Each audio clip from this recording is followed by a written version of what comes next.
Donc on va voir comment étudier une fonction rationnelle. Donc une fonction rationnelle, c'est une fonction de ce type-là. Donc quand on a une division, donc f de x égale 2x plus 1 divisé par 3x plus 2. Donc on va essayer, on va voir on va étudier son sens de variation. Donc on va voir si elle est croissante, décroissante. Donc pour pouvoir étudier son sens de variation, c'est comme toutes les autres fonctions, on commence par calculer la dérivée et on va étudier le signe de la dérivée. Si la dérivée est positive, la fonction sera croissante. Si la dérivée est négative, la fonction va être décroissante. Première question, déterminer la dérivée f' de x de la fonction. Donc là, on est bien dans le cours de la semaine dernière où on a vu cette formule-ci là qui nous permettait de calculer la dérivée, donc u sur v. Donc je vais donc appliquer la formule u sur v avec u qui va être égal à 2x plus 1 et v qui va être égal à 3x plus 2. U va être égal à 2x plus 1 et v va être égal à 3x plus 2. Normalement, vous savez dériver u. Donc la dérivée de u, ça va donc être égal à 2, dérivée de x c'est 1, donc 2 fois 1 plus 0. Donc il va nous rester 2. Dérivée de v, donc v', ça va être égal à 3 fois la dérivée de x, donc 1, 3 fois 1 plus 0, donc il nous reste 3.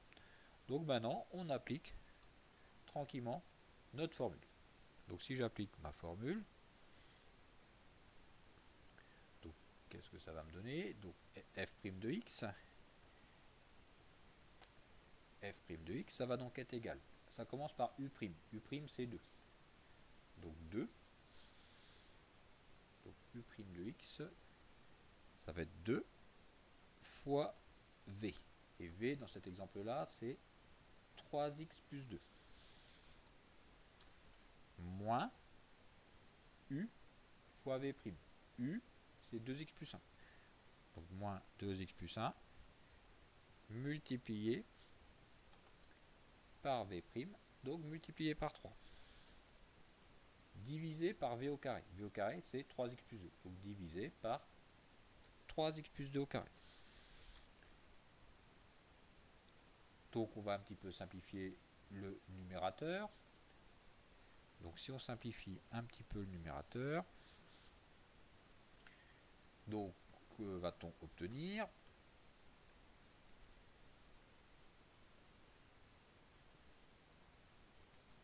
Donc 2 fois 3x, 6x.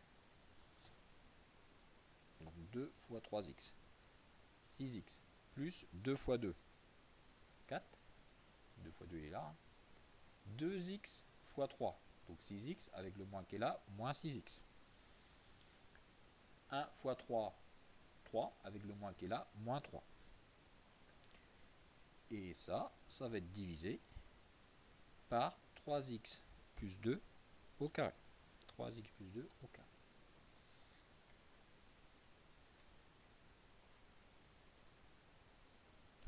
Plus 2 au carré. Et il faut donc qu'on étudie le... Donc ça va peut-être pouvoir se simplifier. Donc 6x moins 6x, il va me rester... Donc 6x moins 6x, il me reste 0. 4 moins 3, il va me rester 1. Donc la dérivée va donc être égale à la fin à 1 divisé par 3x plus 2 au carré.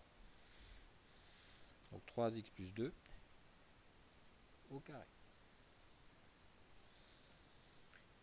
Donc voilà la dérivée. Donc 1 divisé par 3x plus 2 au carré. Déterminer le signe. Alors, un nombre au carré, c'est toujours positif. Donc, au dénominateur, c'est positif. Le numérateur, le 1, il est positif. Donc la dérivée, f', sera toujours positive sur l'intervalle 0,5. Si la dérivée est positive, la fonction sera croissante. Donc f est croissante sur l'intervalle 0,5. On va faire notre tableau de variation qui ne va pas être bien compliqué. Donc le tableau de variation, donc toujours 3 lignes. J'ai mes valeurs de x, donc ils vont varier de 0 jusqu'à 5. Ici, j'ai mon signe de f' de x. signe de f' de x, et en dessous, je vais avoir les variations de f. Donc variation de f.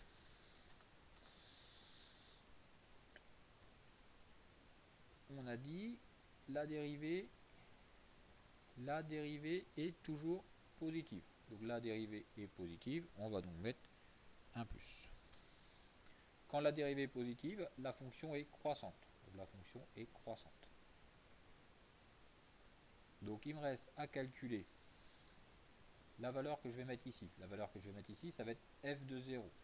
Donc f de 0, là je suis à 0, la variation de f, je suis dans la ligne de f, donc là je vais calculer f de 0. Donc je prends ma fonction f et je remplace x par 0. Donc 2 fois 0, ça va faire 0, il va donc me rester 1 demi. Donc le nombre qu'on va avoir ici, ça va donc être 1 demi.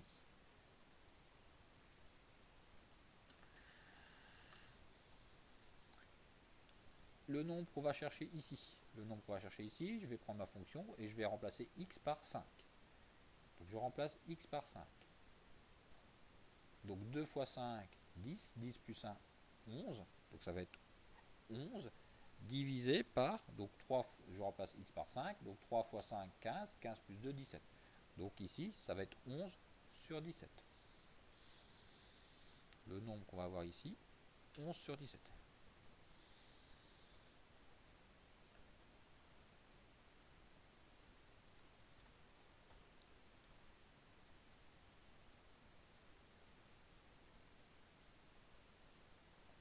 Dans mon tableau.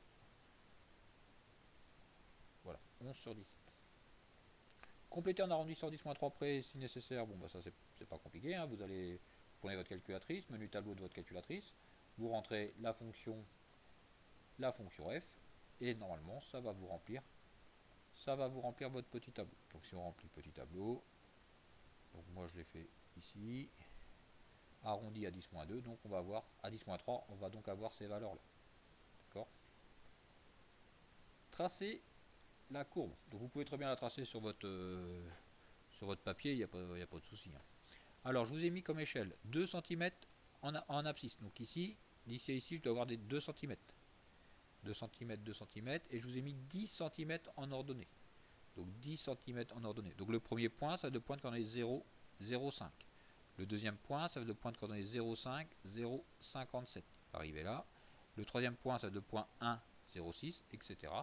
Et donc la représentation graphique de la fonction f, ça doit vous donner quelque chose qui doit ressembler à ça.